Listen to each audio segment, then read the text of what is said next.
Ayan, kung mapapansin nyo mga guys, ang isang Philippine Cobra, kapag gustong manuklaw, ang unang makikita natin sa kanila ay ibinubukan nila ang kanilang liig. Isang indikasyon na huwag tayo basta lalapit, kasi yan ay indikasyon na sila ay handa ng tumuklaw. Kaya kapag nakakita kayo ng ganitong uri ng ahas, mas mabuti na tayo na lang ang mag-adjust. Huwag tayo masyadong gagalaw, kasi ang mga ahas na ganito ay true vibration. Dahil wala nga silang tenga para makarinig, kaya dumidepende lang sila sa ating vibration.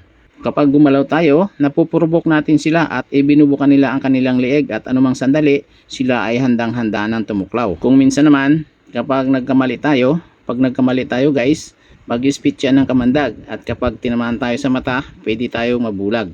So ano ang dapat nating gawin sa mga ganitong uri ng ahas? Huwag nating ipoprovoke, huwag gagalaw, at dahang-dahang lumayo sa lugar. Huwag tangkaing patayin, dahil sa isang pagkakamali ay maaari tayong mapahamak. Kagaya nga ng pangyayaring ito, no?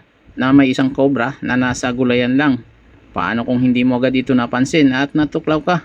Dahil nga naglipa na ngayon ang mga ganitong mga kamandag na ahas, mahalaga na ang iba yung pag-iingat. Kung maaari, kapag pupunta ka sa ganitong madadambon na lugar, mahalaga na magdala ka ng stick na mahaba bilang pangtaboy sa kanila, no? At alam nyo mga guys, yung mga cobra kapag na-rescue, kapag nahukay na sila, yung kanilang lungga, hindi naman sila agad umaatake.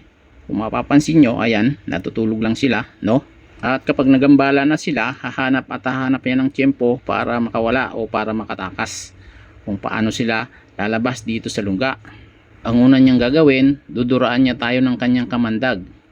Ayan, papakita natin kung paano sila magdura, no?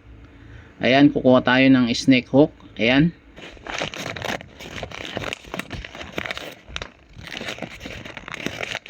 Ayan, oh. Yun, nakita nyo? Idinura niya yung kanyang kamandag. Paraan niya yan para siya makatakas. Kaya dubli ingat talaga sa pagre-rescue sa mga ganitong uri ng ahas. Kagaya nga ng sinabi ko kanina, posibleng tamaan tayo sa mata at maaari tayong mabulag pag nagkataon.